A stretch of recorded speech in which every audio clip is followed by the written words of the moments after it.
यहाँ से स्टार्ट करेंगे। दृष्टि इसके यहाँ पर जो टेस्ट है, टेस्ट नंबर यहाँ पर 10वां रहेगा, ठीक है, टेस्ट नंबर 10। और यहाँ से हम लोग देखेंगे इसमें कि यहाँ पर जो क्वेश्चन रहेंगे, क्वेश्चन यहाँ पर आपका हिस्ट्री का 25 क्वेश्चन, ठीक है, पॉलिटी का 25 क्वेश्चन, ज्योग्राफी का 25 क्वेश्चन और करंट अफेयर्स का 25 क्वेश्चन। तो यहाँ पर एक तरह से बोल सकते हो पूरा जो 4 सब्जेक्ट हैं इनको मिला के यहाँ पर क्वेश्चन बनाया गया है, ठीक है। आते क्वेश्चन देखते हैं यहाँ से। टेस्ट नंबर 10 को क्वेश्चन नंबर 1 से कवर करते हैं।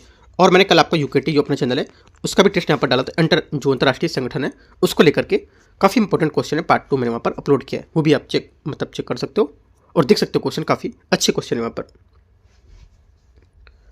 आते क्वेश्चन नंबर 1 में।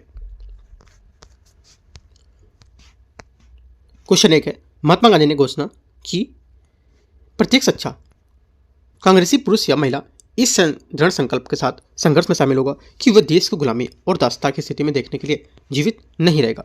उपयुक्त कथन में से निम्नलिखित आंदोलन में से किसके संदर्भ में दिया गया था? ये दिया गया था भारत छोड़ो आंदोलन, है ना। सी यहाँ से इसका करेक्ट आंसर होगा। इस भाषण में महात्मा गांधी ने प्रसिद्ध नारा जो स्लोगन था करो या मरो का नारा दिया था, जिसमें उन्होंने भारतीयों या तो स्वतंत्रता प्राप्त करने या इसके प्रयास में जान देने का आग्रह किया था, ठीक है। क्वेश्चन नंबर 2 है, सविनय अवज्ञा आंदोलन के संबंध में विचार करना। इस दौरान महात्मा गांधी ने सरकार के समक्ष प्रशासनिक सुधार की 11 सूत्री मांगे रखी थी और स्पष्ट किया था कि पर यदि लॉर्ड इरविन द्वारा इन्हें स्वीकार किया जाता है तो आंदोलन का कोई आवश्यकता नहीं होगी। पहली बात यहाँ से क्या होगी? दूसरे का पहला स्टेटमेंट यहाँ से करेक्ट है। दूसरा है, असहयोग आंदोलन के विपरीत सविनय अवज्ञा आंदोलन के कार्यक्रम में औद्योगिक या संचार संबंधी हड़तालें शामिल नहीं की गई थी इसमें। सेकेंड बात यहाँ से करेक्ट है, क्योंकि यहाँ पर हालांकि असहयोग के जो विपरीत कांग्रेस ने जानबूझकर औद्योगिक और संचार संबंधी हड़तालों को इसमें शामिल नहीं किया था और श्रम अशांति को हड़तालों तक सीमित रखा गया था। दोनों बातें यहाँ से क्या है? सही है। दूसरे का आंसर सी सही पूछा तो। क्वेश्चन नंबर 3 है, निम्नलिखित गतिविधि पर विचार करना है। ब्रिटिश वस्तुओं के बहिष्कार को राजनीति विरोध के एक तरीके के रूप में अपनाना, पहला। दूसरा है, चरखी जैसी प्रतिक्रिया या प्रतीकों के माध्यम से स्वदेशी का प्रचार और स्वदेशी मेलों का आयोजन। तीसरा है, सरकारी स्कूल में बहिष्कार की प्रक्रिया और राष्ट्रीय शैक्षणिक संस्थानों की स्थापना, याचिकाओं और प्रस्तावों जैसे संवैधानिक तरीकों का पूर्ण निर्भरता। इनमें से कितनी विशेषताएं जो स्वदेशी आंदोलन की संबंधित थी? ये स्वदेशी आंदोलन से संबंधित थी। आंसर हो जाएगा तीसरे का करेक्ट आंसर। एक तो देखो पहले यहाँ पर है ये करेक्ट होगा, ठीक है। दूसरा जो स्टेटमेंट रहेगा ये आपका जो चरखी जैसे प्रतीकों के माध्यम से जो स्वदेशी वाला है इसको लेकर के यहाँ पर ये भी सही हो जाएगा। तीसरी बात है, तीसरा बोला है कि सरकारी स्कूलों में बहिष्कार और प्रतिक्रिया और राष्ट्रीय शैक्षणिक संस्थानों की स्थापना, और यहाँ पर यह भी करेक्ट है। चौथा, याचिकाओं और प्रस्तावों संवैधानिक तरीकों का पूर्ण निर्भरता, ये बात गलत होगी क्योंकि यहाँ पर सरकारी नियंत्रण वाले स्कूलों में कॉलेजों का बहिष्कार के कारण वैकल्पिक रूप से राष्ट्रीय शैक्षणिक संस्थानों की स्थापना हुई थी। हालांकि ये आंदोलन पूरी तरह से संवैधानिक तरीकों पर निर्भर नहीं था। वास्तव में इसमें याचिकाओं को हटकर जन आधारित आर्थिक और सांस्कृतिक प्रतिरोध की ओर एक बदलाव को चिन्हित करता था। ओनली 1 2 3 करेक्ट होगा, 3 बातें सही है। क्वेश्चन नंबर 4 है, चौथा नंबर है, भारतीय कृषि पर ब्रिटिश साम्राज्यवाद के प्रभाव के संबंध में विचार करना है। औपनिवेशिक काल की भू राजस्व आंदोलन बंदोबस्त प्रणाली है उसमें राजस्व नगद भुगतान की मांग के चलते साहूकारी व्यवस्था को प्रोत्साहन मिला था। पहली बात यहाँ से करेक्ट है। सेकेंड, ब्रिटिशकालीन कृषि नीति के तहत खाद्यान्न की कमी वाले वर्षों के दौरान कृषक की खाद्य सुरक्षा सुनिश्चित करने के लिए क्रम में खाद्य फसलों की खेती को प्रोत्साहन मिला था। सेकेंड बात यहाँ से गलत होगा क्योंकि यहाँ पर औपनिवेशिक नीतियों के ब्रिटिश उद्योगों के लिए कच्चे माल की आपूर्ति हेतु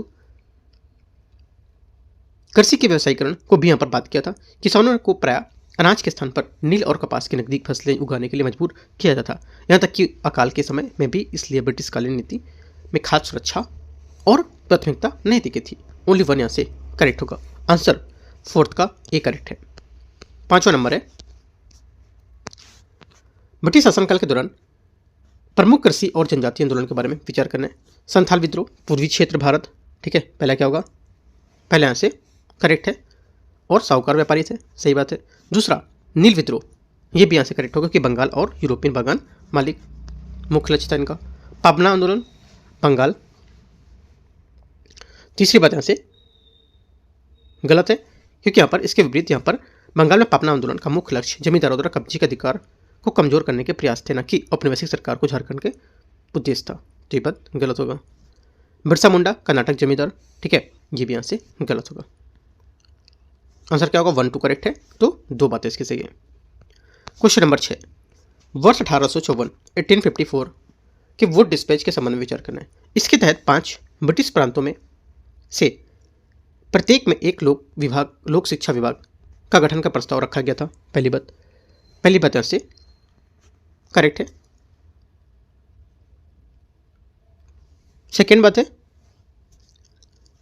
इसके तहत कलकत्ता, बॉम्बे और मद्रास विश्वविद्यालय की स्थापना की सिफारिश की गई थी।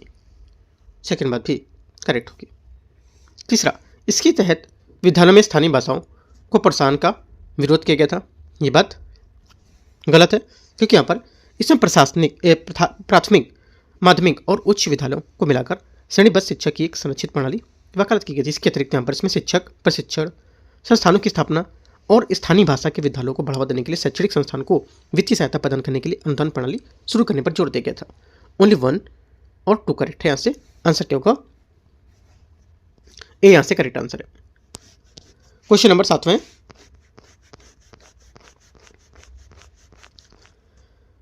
रेगुलेटिंग एक्ट 1773 के बारे में विचार करना है। इसके तहत बंगाल की गवर्नर को 4 सदस्यीय परिषद के साथ बंगाल का गवर्नर जनरल बनाया गया था। पहली बात, 7वें का पहला स्टेटमेंट यहाँ से करेक्ट है। सेकंड, इसके तहत यूरोपीय और कलकत्ता के जो नागरिक हैं इसको न्याय दिलाने के लिए कलकत्ता में सुप्रीम कोर्ट का गठन किया गया था।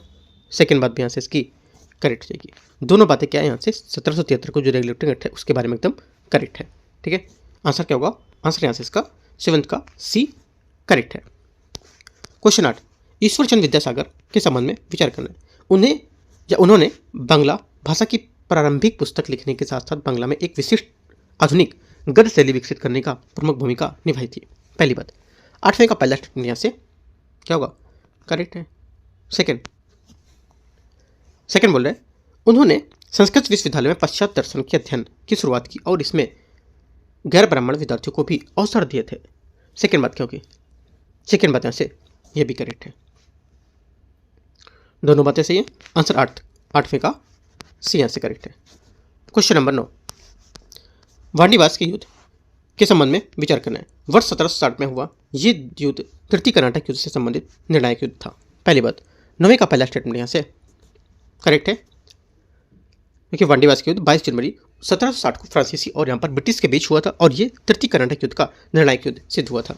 सेकंड, इसमें काउंट डी लाली के नेतृत्व में ब्रिटिश सेना ने आयरकोट के नेतृत्व वाली फ्रांसीसी सेना को पराजित किया था। सेकंड बात यहाँ से गलत होगी क्योंकि यहाँ पर जनरल आयरकोट ने नेतृत्व वाली सेना ने काउंट डी लाली के नेतृत्व वाली फ्रांसीसी सेना को निर्णायक रूप से हराया था। ठीक है। तीसरी बात है, इस युद्ध के बाद फ्रांसीसी के पास कर्नाटक क्षेत्र केवल जिंजी और पांडिचेरी ही बचे थे।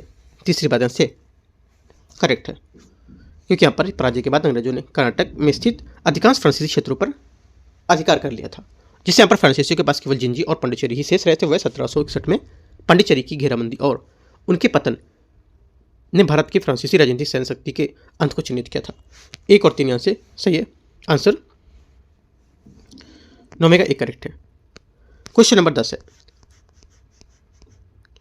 निम्नलिखित पर विचार करने पुस्तक और इनके लेखक। आनंद मठ हो जाएगा यहाँ से आपका बंकिम चंद्र चट्टोपाध्याय द्वारा लिखित। तो यहाँ पास ये बात दीनबंधु मित्र गलत हो जाएगा। नील दर्पण की रचना दीनबंधु मित्र ने की थी। ये बात बंकिम चंद्र चटर्जी गलत हो जाएगा। भारत दुर्दशा भारतेंदु हरिश्चंद्र ने की थी। ये बात सही है क्योंकि हम भारत दुर्दशा की रचना भारतेंदु हरिश्चंद्र द्वारा आधुनिक हिंदी साहित्य के जो अग्रदूत माने जाते थे और इसमें औपनिवेशिक यहाँ पर शासन के तहत भारत में सामाजिक आर्थिक पतन के बारे में चिंताएं भी व्यक्त की थी। ओनली 3 करेक्ट है, मतलब एक बात यहाँ से इसके सही है। तो 10वें का आंसर ए यहाँ से सही हो जाएगा। क्वेश्चन नंबर 11 है, निम्नलिखित नेतृत्वकर्ताओं में से किसने वर्ष 1907 में सूरत में आयोजित कांग्रेस अधिवेशन की अध्यक्षता की थी? आंसर हो जाएगा 11वें का करेक्ट आंसर रास बिहारी घोष इसका सही आंसर होगा। ठीक है। प्रसिद्ध उदारवादी नेता रास बिहारी घोष को सूरत अधिवेशन का अध्यक्ष चुना गया था।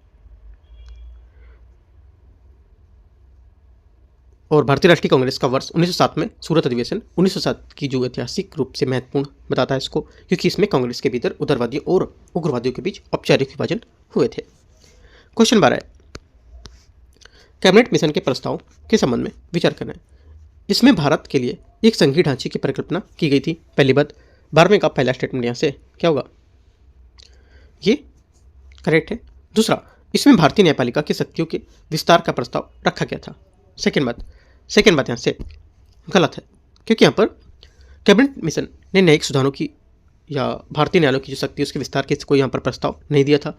इसका मुख्य ध्यान संवैधानिक ढांचे और संघवाद सत्ता का हस्तांतरण पर था, न कि न्यायपालिका से जुड़े मुद्दों पर। इसने भारतीय सिविल सेवा में भारतीयों के प्रतिनिधित्व को बढ़ाने का सुझाव दिया था। ये बात इसकी गलत हो जाएगी, क्योंकि भारतीय सिविल सेवा में भारतीय प्रतिनिधित्व को बढ़ाने का प्रश्न पहले से ही भारतीय परिषद अधिनियम से ली आयोग जैसी संस्थाओं की सिफारिश के माध्यम से उठाया जा चुका था, और कैबिनेट मिशन से कोई यहाँ पर ऐसा प्रावधान नहीं था। ओनली वन करेक्ट है, आंसर यहाँ से ए। क्वेश्चन नंबर 13, वर्ष 1905 में लॉर्ड कर्जन द्वारा किया गया बंगाल विभाजन कब तक प्रभावी रहा था। आंसर हो जाएगा 13 का करेक्ट आंसर, वर्ष 1911 में शाही दिल्ली दरबार में सम्राट जॉर्ज पंचम द्वारा कर्जन के अधिनियम को रद्द किए जाने तक यहाँ पर क्या था, ये प्रभावी रहा था। बी यहाँ से सही आंसर होगा। क्वेश्चन 14 है, गांधार कला के संबंध में विचार करने। पहले यहाँ से लंबे समय तक यहाँ पर गांधार क्षेत्र में यूनानी और राजनीतिक नियंत्रण में रहने के कारण इस कला के मुख्य संरक्षक यूनानी थे। पहली बात यहाँ से स्टेटमेंट गलत है। पहली बात गलत है, क्योंकि यहाँ पर जो शैली पर यहाँ पर जो शैली थी हेलेस्टिक प्रभाव के प्रबल था। फिर भी यहाँ पर गांधार कला मुख्य संरक्षक यूनानी नहीं बल्कि यहाँ पर शक और कुषाण शासक जो थे वो माने जाते थे। यूनानी शासन कई राजनीतिक चरणों में केवल एक था, जबकि यहाँ पर कला प्रमुख उत्कर्ष काल शक और कुषाण संरक्षण में हुआ था। सेकेंड बात है, गांधार कला ने के उत्तरवर्ती चरण में नीले भूरे रंग की परतदार चट्टानों का स्थान पर मरता चूना पत्थर और स्टको का उपयोग किया गया था। सेकेंड बात यहाँ से सही है, ओनली टू करेक्ट है, आंसर यहाँ से बी। क्वेश्चन नंबर 15, सल्तनत कालीन स्थापत्य मेहराब के गुंबद के संबंध में विचार करना है। मुख्यतः चूना गारा को यहाँ पर बाइंडिंग सामग्री के रूप में अपनाए जाने के कारण भारत में 13वीं शताब्दी के बाद व्यापक स्तर पर वैज्ञानिक तरीकों से मेहराब का निर्माण हुआ था। पहली बात 15 का पहला करेक्ट है। सेकेंड, 14वीं शताब्दी 14 जो यहाँ पर सेंचुरी थी उसमें तुगलक वंश 4 कोनों वाले मेहराब का प्रचलन तक नुकीले मेहराब का प्रभुत्व रहा था। सेकेंड बात ये भी सही है। दोनों बातें यहाँ से सल्तनत काल स्थापत्य के बारे में करेक्ट है। क्वेश्चन 16 है, मध्यकाल में संगीत पर ज्ञात सबसे प्राचीन ग्रंथ संगीत रत्नाकर के लेखक कौन है। आंसर हो जाएगा 16 का करेक्ट आंसर सागंद देव इसके करेक्ट आंसर होगा। मध्यकालीन अवधि में संगीत पर उपलब्ध सबसे प्राचीन और पूर्ण रूप से सुरक्षित ग्रंथ संगीत रत्नाकर। इससे पूर्व में कई संगीत यहाँ पर संबंधी ग्रंथ आंशिक रूप से नष्ट हो चुके थे, ये केवल संदर्भों के माध्यम से ही ज्ञात है, जबकि यहाँ पर संगीत रचनाकार आज भी संपूर्ण रूप से उपलब्ध है और वर्तमान समय में भी संगीत साधक द्वारा परामर्श के लिए उपयोग किया जाता है। प्राचीन भारत के संबंध में भद्र, खाखर और गोधिया का तात्पर्य किससे। आंसर हो जाएगा 17 का करेक्ट आंसर ये है मंदिर स्थापत्य की उड़ीसा शैली और मान्यता प्राप्त मंदिरों के प्रकार हैं एक तरह से, ठीक है।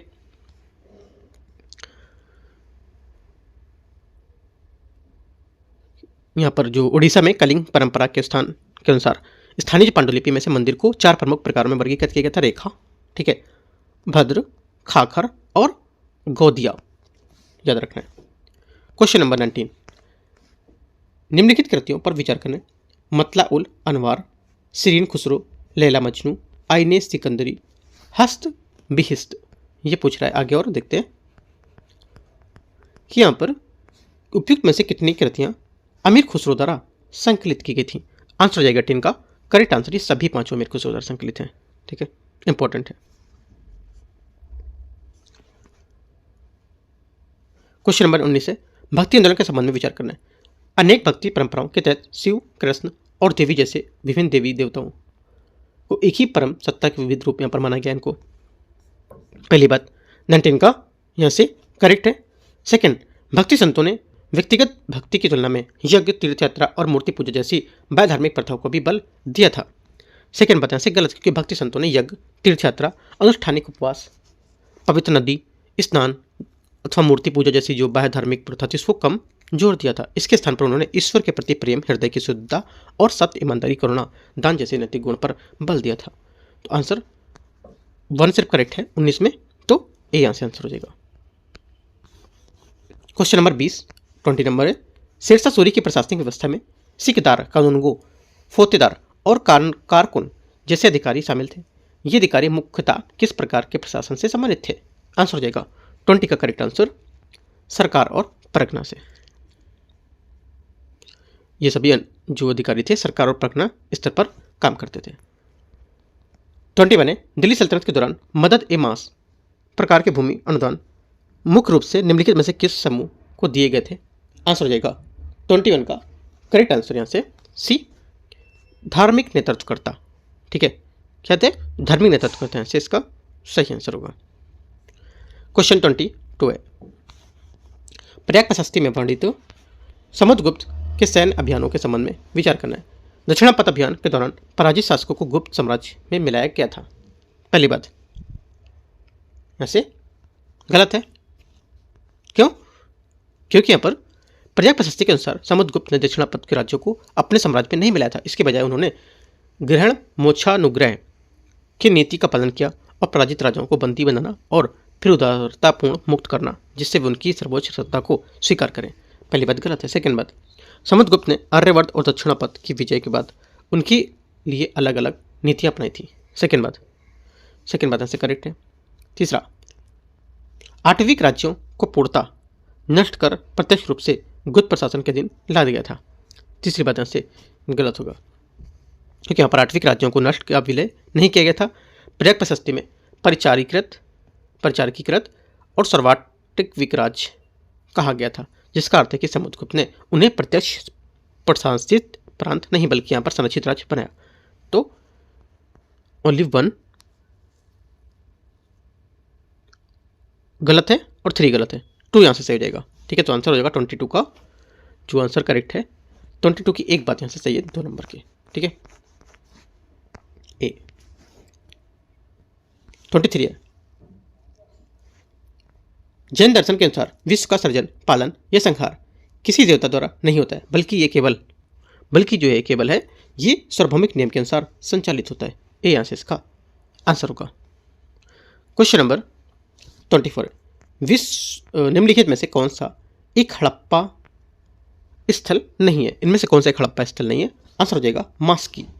मास्की क्या है? मास्की यहाँ पर एक हड़प्पा स्थल नहीं होगा, क्योंकि यहाँ पर मास्की कर्नाटक में एक प्रारंभिक ऐतिहासिक स्थल है जो एक अशोका अभिलेख के लिए सबसे अधिक यहाँ पर जाना जाता है, जिसके देवानामप्रिय की पहचान सम्राट अशोक के साथ यहाँ पर मदद की थी। और यह हड़प्पा सांस्कृतिक चरण में संबंध नहीं रखता है। ठीक है, याद रखना है। आगे रहते हैं, क्वेश्चन नंबर 25 है, बौद्ध दार्शनिक परंपराओं के संबंध में निम्नलिखित में से कौन सा महायान हीनयान संप्रदाय से अलग करता है? आंसर हो जाएगा 25 का महायान में सभी प्राणियों के निर्माण हेतु समर्पित बोधिसत्व के आदर्श को महत्व दिया गया है। सी यहाँ से 25 का करेक्ट आंसर होगा। ठीक है, 26 नंबर है, चार्टर नियम 1813 के संबंध में विचार करना है। इसके तहत भारत में ईस्ट इंडिया कंपनी के व्यावसायिक एकाधिकार को समाप्त कर लिया गया था और भारत में व्यापार हेतु ब्रिटिश व्यापारियों को अवसर दिया गया था। पहली बात, 26 का पहला स्टेटमेंट यहाँ से क्या होगा? ये करेक्ट है। दूसरा, इसके तहत ईस्ट इंडिया कंपनी को शिक्षा के प्रसार हेतु प्रतिवर्ष 1 लाख रुपए की राशि देना अधिसूचित किया गया था। सेकेंड बात भी सही है। दोनों बातें एकदम करेक्ट है। आंसर 26 का सी यहाँ से करेक्ट होगा। 27 नंबर है, भारत परिषद अधिनियम 1909 के संबंध में विचार करना है। इसके तहत इंपीरियल और प्रांतीय विधान परिषदों के आकार का विस्तार करने के साथ साथ इंपीरियल स्तर पर आधिकारिक बहुमत बनाए रखा गया था, लेकिन प्रांतीय परिषदों में गैर आधिकारिक बहुमत की अनुमति दी गई थी। पहली बात, 27 का पहला स्टेटमेंट यहाँ से क्या होगा? करेक्ट है। दूसरा, इसके तहत विधान परिषदों को वार्षिक वित्तीय विवरण एवं लोकहित में मामलों पर चर्चा करने के साथ साथ प्रश्न पूछने का अधिकार दिया गया था। सेकेंड बात भी करेक्ट है। तीसरा, इसके तहत भारत में भारतीय गवर्नर जनरल को और भारत के राज सचिव की कार्यकारी परिषदों में भारतीयों के मनोनयन का प्रावधान किया गया था। तीसरी बात यहाँ से ये भी करेक्ट है। तीनों बातें यहाँ से सही है। 27 का आंसर सी। 28 नंबर है, भारतीय संविधान के अनुच्छेद 3 के संबंध में निम्नलिखित कथन पर विचार करना है। किसी राज्य या केंद्र शासित प्रदेश की सीमाओं में परिवर्तन के लिए कोई विधेयक संसद में केवल तभी प्रस्तुत किया जा सकता है जब राष्ट्रपति द्वारा इसे संबंधित विधानमंडल को उसके विचारार्थ भेजा गया। पहली बात 28 का पहला गलत है। पहली बात यहाँ से इसकी गलत है। क्यों? पहले इसलिए गलत है क्योंकि यहाँ पर केंद्र शासित प्रदेश के मामले में संबंधित विधानमंडल किसी संदर्भ में आवश्यकता नहीं होती है और उसे संसद के प्रत्यक्ष रूप से उचित समझे जाने के लिए कार्रवाई कर सकती है।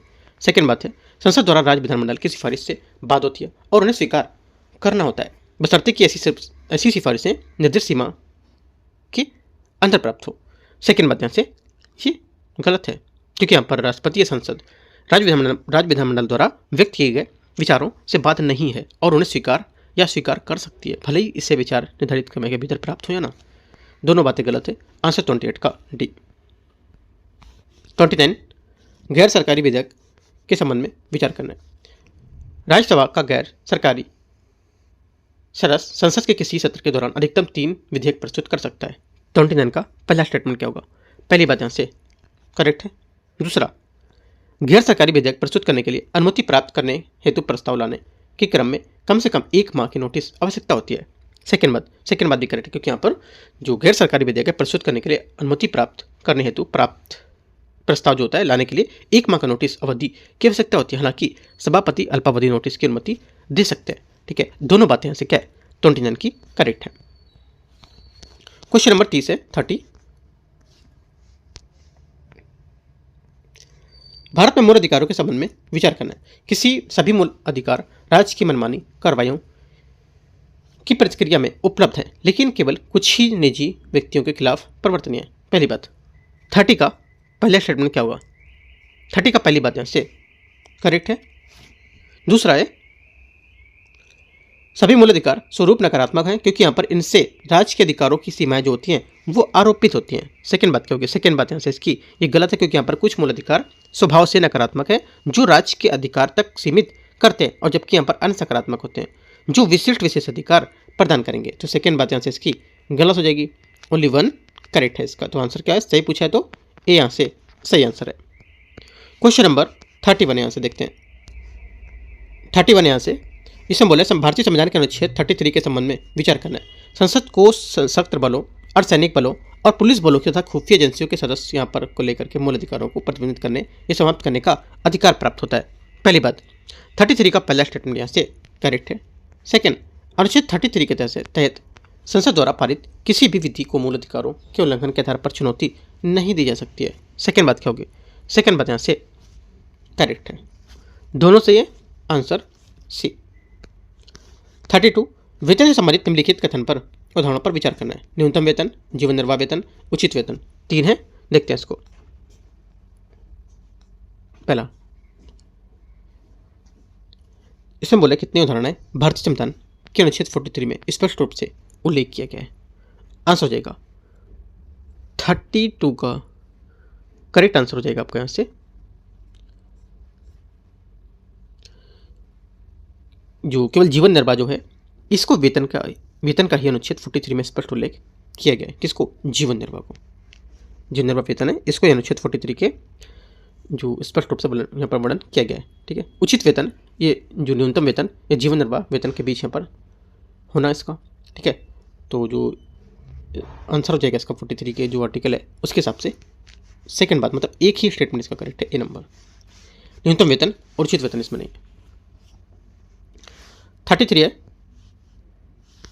निम्नलिखित पर विचार करना है। राष्ट्रीय ध्वज, राष्ट्रगीत, राष्ट्रगान, राष्ट्र की सेवा, इनमें से कितने भारतीय संविधान के अनुच्छेद 51A के अंतर्गत मूल कर्तव्यों को स्पष्ट रूप से उल्लिखित किए गए हैं? आंसर हो जाएगा 33 का करेक्ट आंसर। एक तो देखो यहाँ पर इसमें राष्ट्रीय ध्वज जो है उसमें राष्ट्रगान और राष्ट्र की सेवा का स्पष्ट रूप से उल्लेख है लेकिन राष्ट्रगीत का उल्लेख यहाँ पर इसमें नहीं किया गया है। ठीक है, राष्ट्रगीत का उल्लेख इसमें नहीं है। आंसर क्या हो जाएगा? आंसर हो जाएगा आपका 33 का 1, 2 और 34 यहाँ से इसका करेक्ट आंसर होगा। 3 बातें। 34 है, राज्यों के वित्तीय हितों की रक्षा के लिए राष्ट्रपति की अनुमति की आवश्यकता वाले विधेयक के संबंध में विचार करना है। राज्यों के हित में किसी कर या शुल्क लागू करने अथवा उसमें परिवर्तन करने वाला विधेयक। ठीक है। दूसरा, आयकर के प्रयोजनों के लिए कृषि आय संबंध में उसको लेकर परिवर्तन करने वाला विधेयक। ये केंद्र और राज्यों के मध्य वित्तीय संसाधनों के वितरण को नियंत्रित करने वाला सिद्धांतों को प्रभावित करने वाला विधेयक। तो यहाँ पर बोला कितने यहाँ पर जो है इनकी राज्यों के वित्तीय हितों की रक्षा के लिए राष्ट्रपति की अनुमति की आवश्यकता वाले विधेयक होंगे। आंसर हो जाएगा 34 का करेक्ट आंसर होगा 34 का यहाँ से ये सभी यहाँ पर चारों। ठीक है, डी यहाँ से करेक्ट आंसर है। क्वेश्चन नंबर 35 है, निम्नलिखित पर विचार करना है। भारत के संविधान में का प्रावधान और संबंधित इसके पहलू क्या क्या है वो दे रखे हैं। देखते हैं।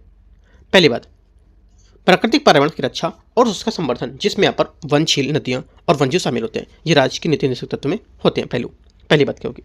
35 का पहला स्टेटमेंट यहाँ से करेक्ट है। ठीक है, 35 का पहला यहाँ से पहला करेक्ट नहीं होगा, पहला बात गलत है, पहली बात सही नहीं है, क्योंकि यहाँ पर पहली बात गलत है, क्योंकि आर्टिकल जो 51 ए का जी है उसके तहत यहाँ पर प्रत्येक नागरिक का कर्तव्य होगा कि वह वनशील नदी, वन्यजीव और पर्यावरण की रक्षा में सुधार करे और जीवधारियों के प्रति सहानुभूति दिखाए। तो पहली बात गलत है। ठीक है, आर्टिकल 51 ए का जी।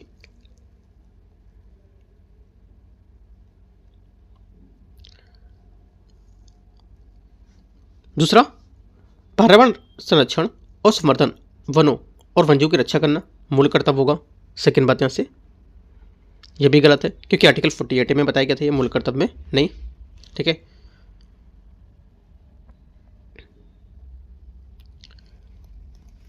सेकेंड हो गया। थर्ड नंबर, 6 वर्ष की आयु तक के सभी बच्चों के लिए प्रारंभिक बाल्यावस्था, देखभाल और शिक्षा का प्रावधान। तीसरी बात क्या होगी।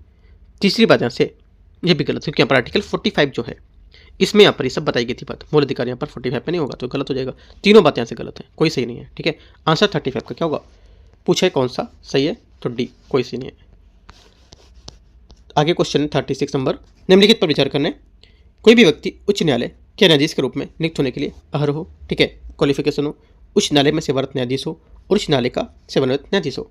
इनमें से कितने अनुच्छेद 22 के अंतर्गत निवारक निरोध के मामले में गठित सलाहकार बोर्ड के सदस्य बनने की क्वालिफिकेशन होती है। आंसर हो जाएगा 36 का करेक्ट आंसर सभी तीनों। ठीक है, 37 है, भारत के परिसीमन आयोग के संबंध में विचार करना है। यह संविधान के अनुच्छेद 78 के अंतर्गत गठित एक संवैधानिक निकाय है। पहली बात क्या होगी। पहला यहां से गलत है, क्योंकि यहां पर भारत का परिसीमन आयोग एक उच्च शक्तिशाली वैधानिक निकाय है, जिसके आदेश कानून के समान शक्ति रखते हैं और किसी भी न्यायालय में उन्हें चुनौती नहीं दी जा सकती है। सेकेंड बात है, इनमें 3 सदस्य होते हैं। ठीक है, और जिसमें मुख्य निर्वाचन आयोग पदेन सदस्य के रूप में शामिल होता है। सेकेंड बात सही है। ठीक है, पहली बात गलत है, सेकेंड बात यहाँ से इसका सही होगा। तीसरा, अब तक 4 बार परिसीमन आयोग का गठन किया जा चुका है। तीसरी बात यहाँ से करेक्ट है, तो 2 और 3 सही है। 37 का आंसर बी। 38 है, संवैधानिक नैतिकता से तात्पर्य क्या है। संवैधानिक नैतिक मूल्यों, सिद्धांत और नैतिक दृष्टिकोण को बनाए रखना या व्यवहार में विकसित संवैधानिक परंपराओं के अनुसार काम करना, या यहाँ पर एक सुनिश्चित करना कि शासन निर्वाचनों के माध्यम से व्यक्त लोक महत्वाकांक्षाओं को पूरी तरह से प्रतिबंधित करे। और चौथा, संवैधानिक प्रावधानों की व्याख्या केवल उनके मूल ऐतिहासिक संदर्भ में करना। चारों में से क्या होगा। आंसर यहाँ से हो जाएगा 38 का करेक्ट आंसर यहाँ से ये ए नंबर करेक्ट है। संविधान में नैतिक मूल्यों की जो सिद्धांत है उसके नैतिक दृष्टिकोण को बनाए रखने यहाँ पर संवैधानिकता का तात्पर्य होता है। ठीक है, ये केवल प्रावधानों के शाब्दिक अनुपालन तक सीमित नहीं होता, बल्कि इसमें व्यक्तिगत स्वायत्तता और स्वतंत्रता, बिना भेदभाव की समानता, गरिमा तथा पहचान की मान्यता, जो सुनिश्चितता को जैसे अधिकार निहित होते हैं इसमें। 39 है, लेखानुदान के संबंध में विचार करना है। ये लोकसभा द्वारा किसी वित्तीय वर्ष के एक भाग के व्यय को पूरा करने के लिए अग्रिम रूप से दी जाने वाली राशि है। ठीक है, पहली बात क्या होगी। 39 का पहला स्टेटमेंट यहाँ से करेक्ट है।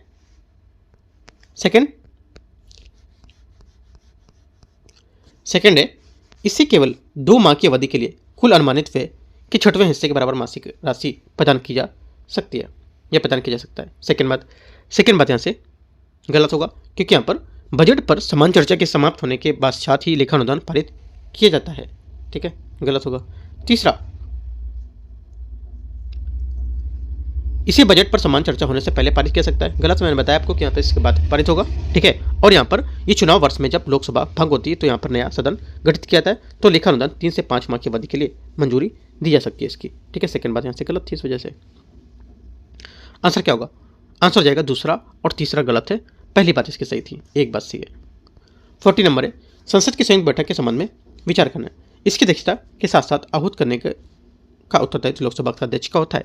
पहली बात, 40 का पहला स्टेटमेंट यहाँ से गलत है, क्योंकि यहाँ पर जो संयुक्त बैठक राष्ट्रपति द्वारा बुलाई जाती है, इसकी अध्यक्षता लोकसभा अध्यक्ष करते हैं।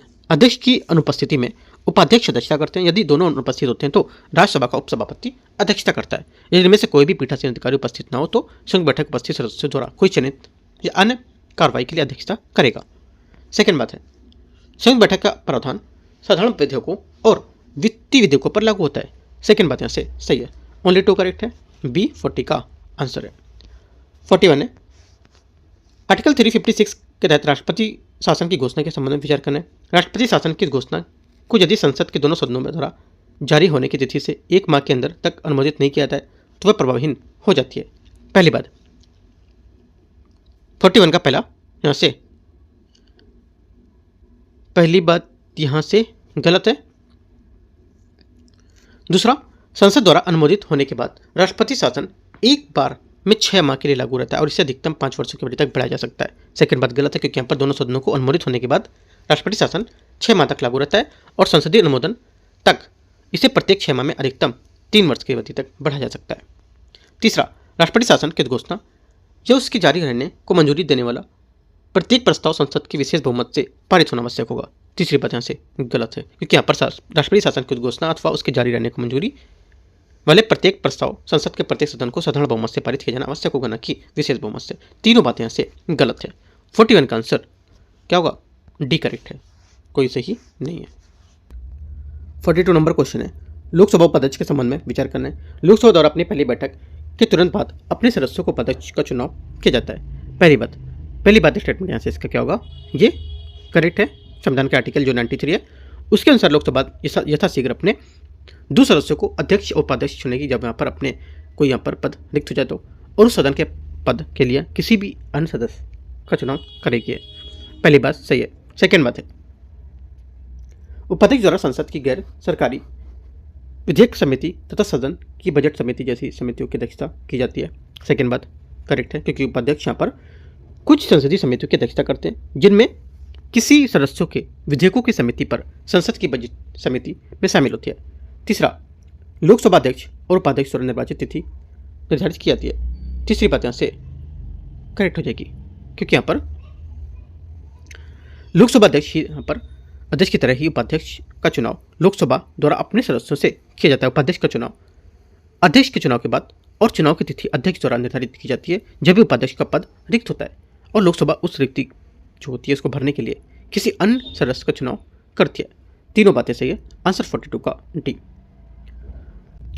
43 यहाँ से किसी राज्य के महाधिवक्ता के संबंध में विचार करना है। वह राज्यपाल के प्रसाद पर्यंत पद पर बना रहता है। पहली बात, 43 का पहला स्टेटमेंट यहाँ से क्या होगा? करेक्ट है। दूसरा, वह राज्य सरकार द्वारा निर्धारित पारिश्रमिक प्राप्त होता है। सेकेंड बात गलत होगी, क्योंकि यहाँ पर इसके अतिरिक्त महाधिवक्ता पारिश्रमिक का संविधान में कोई उल्लेख नहीं है और यह राज्यपाल द्वारा निर्धारित किया जाता है। सेकेंड बात गलत है। तीसरा, वह भारत के सॉलिसिटर जनरल के प्रशासनिक नियंत्रण में काम करेगा। तीसरी बात यहाँ से क्या होगी?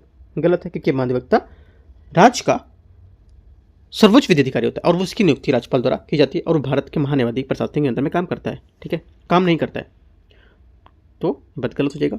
ओनली 1 गलत है, 1 सही है, 2 3 गलत है ना। 43 का आंसर हो जाएगा, 1 यहाँ से सही हो जाएगा, 1 करेक्ट है यहाँ से। 44 है, केंद्रीय अन्वेषण ब्यूरो सीबीआई के संबंध में विचार करना। सीबीआई एक वैधानिक निकाय और इसे अपनी शक्तियां प्रत्यक्ष रूप से दिल्ली विशेष पुलिस स्थापना अधिनियम 1946 के तहत प्राप्त होती हैं। पहली बात, 44 का पहला स्टेटमेंट यहाँ से गलत है, क्योंकि यहाँ पर सीबीआई एक वैधानिक निकाय नहीं है, इसे अपनी जांच शक्तियां दिल्ली विशेष पुलिस स्थापना अधिनियम उससे प्राप्त होती हैं। सीबीआई द्वारा भ्रष्टाचार, आर्थिक अपराध और गंभीर और असंगठित अपराधों से संबंधित मामलों की जांच की जाती है, जिससे आतंकवाद संबंधित अपराध शामिल नहीं होता है। सेकेंड बात यहाँ से करेक्ट है। तीसरा, सीबीआई का अधिकार क्षेत्र किसी राज्य क्षेत्र से संबंधित राज्य सरकार की सहमति से ही बढ़ाया जा सकता है। तीसरी बात यहाँ से क्या होगा, तीसरी बात यहाँ से ये करेक्ट है, क्योंकि दिल्ली विशेष पुलिस स्थापना अधिनियम 1946 सीबीआई के संबंधित राज्य सरकार की सहमति के बिना किसी भी राज्य के भीतर रेलवे क्षेत्रों को छोड़कर किसी भी क्षेत्र में अपनी शक्तियों अथवा अधिकार क्षेत्र होता है उसका प्रयोग करने की अनुमति नहीं देता है। वास्तव में सीबीआई का अधिकार क्षेत्र किसी राज्य क्षेत्र के केवल उस राज्य की सरकार की पूर्ण सहमति से ही बढ़ाया जा सकता है। 1 और 2 यहाँ से सही है। 44 का आंसर क्या होगा, ए यहाँ से करेक्ट है। सॉरी 1 2 नहीं, 2 3 करेक्ट है ना, तो ए यहाँ से करेक्ट हो जाएगा, 1 तो गलत था। 45 है, जनगण मन के संबंध में विचार करना है। इसे सर्वप्रथम 27 दिसंबर 1911 को भारतीय राष्ट्रीय कांग्रेस कलकत्ता अधिवेशन में गाया गया था। पहली बात 45 का यहाँ से करेक्ट है। सेकंड, यह गीत सर्वप्रथम ब्रह्म समाज से संबंधित तत्वबोधिनी पत्रिका में प्रकाशित हुआ था। करेक्ट है। वर्ष 1950 में जनगण मन को आधिकारिक रूप से राष्ट्रगान के रूप में अपना लिया गया था। तीसरी बात भी करेक्ट है। तीनों बातें सही है। 45 का आंसर सभी तीन सी यहाँ से करेक्ट आंसर है। 46 है, निम्नलिखित पर विचार करें। जस सोली जन्मभूमि संबंधित विधि किसी राष्ट्र सीमा जन्म से जन्मे व्यक्तियों को नागरिकता प्रदान करने के लिए संबंधित होता है। पहली बात 46 का पहला आंसर करेक्ट है। सेकंड, जस सैविनिस रक्त संबंधी विधि जो होती है यह माता पिता की नागरिकता के आधार पर बच्चों को नागरिकता प्रदान करने से संबंधित होती है। सेकंड बात 46 का दूसरी बात भी यहाँ से करेक्ट है। दोनों बातें एकदम सही है, जन सोली और यहाँ पर जन सैविनिस जो है ये आंसर क्या हो जाएगा। 46 का करेक्ट आंसर सी। जैसे 47 नंबर क्वेश्चन है, समापन के प्रकार और विवरण। साधारण समापन एक प्रस्ताव के तहत यहाँ पर परिचर्चा समाप्त करने के साथ मामले को तुरंत मतदान हेतु रखा जाना प्रस्तावित होता है। पहली बात यहाँ से सही है।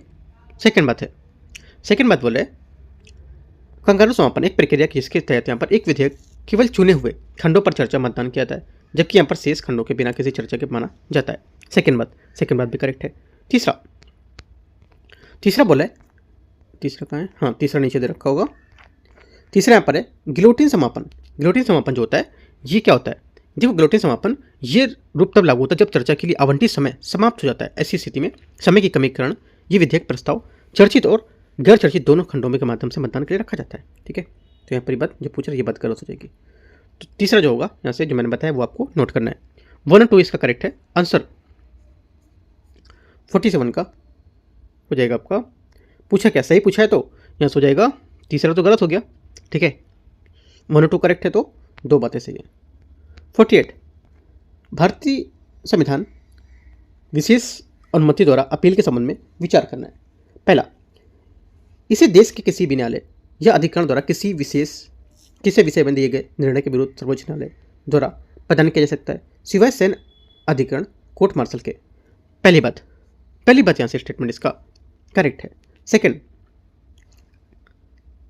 जो अपील किए गए निर्णय में समान किसी महत्वपूर्ण जो विधेयक है उसके प्रश्न का समावेश होता है, तब इसका प्रदान किया जाना आधिकारिक विषय होता है या अधिकार के विषय में होता है। सेकंड बात यहाँ से गलत, क्योंकि यहाँ पर विशेष अनुमति प्रदान करने की शक्ति पूरी तरह से विवेकाधीन होती है, इसलिए यहाँ पर इसके अधिकार के रूप में दावा नहीं कर सकते हैं।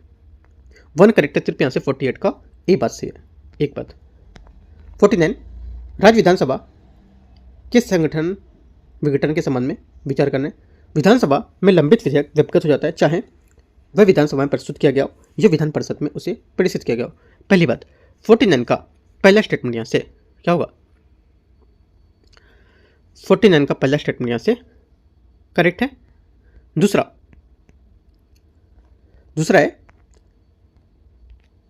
विधानसभा द्वारा पारित लेकिन विधान परिषद में विचाराधीन अगर लंबित विधेयक वो विपगत नहीं माना जाएगा, यह भी बात करेक्ट है।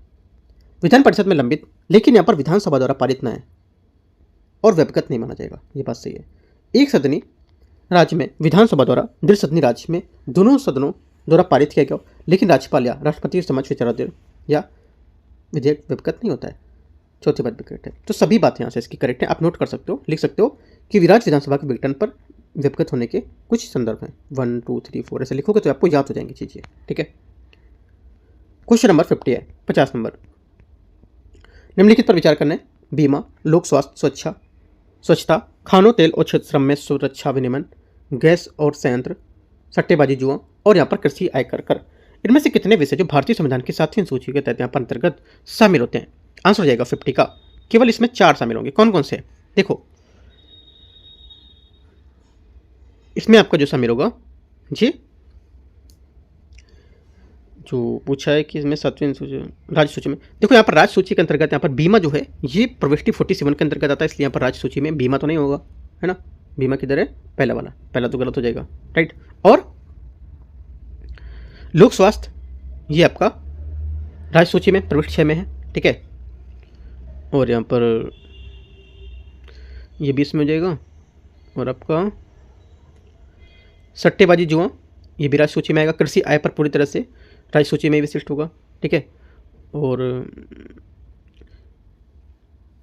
इसमें से बचा कौन सा आपका? और बच गया होगा आपका यहाँ से बीमा संघ तो हो गया है। लोक स्वास्थ्य स्वच्छ तो हो चुका है इसका, क्योंकि यहाँ पर 6 में आएगा, ये हो जाएगा।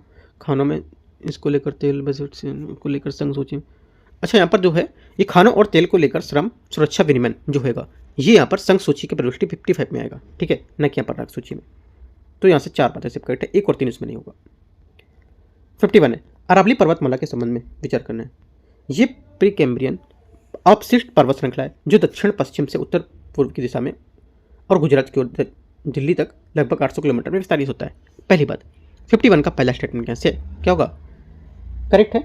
दूसरा, इस पर्वतमाला की औसत ऊंचाई 400 से 600 मीटर है और उसका सर्वोच्च चोटी गुरु शिखर होगी। सेकंड बात यहाँ से ये भी करेक्ट है, दोनों सही है। 51 का आंसर सी।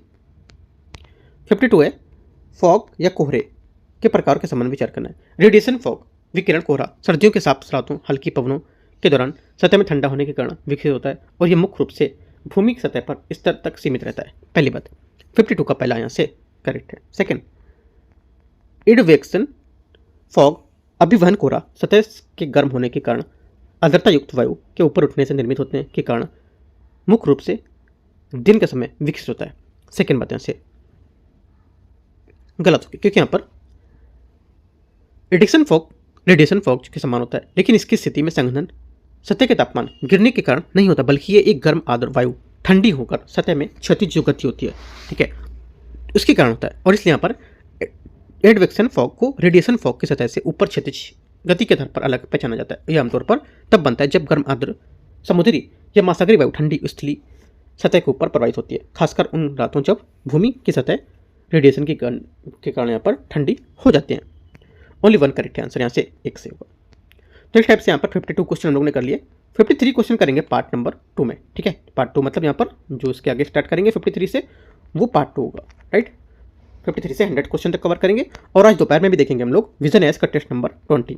और सुबह हम लोग देख चुके हैं यहाँ पर जो यूपीएससी विजन आईएएस के यहाँ पर जो PT 365 है उसका मैगजीन का जो लास्ट टॉपिक था उसमें हम लोग MCQs कर रहे हैं। लास्ट टॉपिक है हम लोग MCQs कर रहे हैं, अगर आप नहीं देख पाए हो तो उसको जाकर देखो, काफ़ी इंपॉर्टेंट MCQs वहाँ पर है, ठीक है। पूरी करंट अफेयर्स मैगजीन है PT 365 की, उसके मैगजीन के MCQs कराए गए, राइट। तो ये सब देख सकते हो। बाकी कुछ डाउट रहेगा आप नीचे कमेंट में पूछ सकते हो और टेलीग्राम चैनल ज्वाइन कर सकते हो। कुछ इंपॉर्टेंट चीज़ें भी आप मैं को शेयर करने वाला हूँ उससे, ठीक है।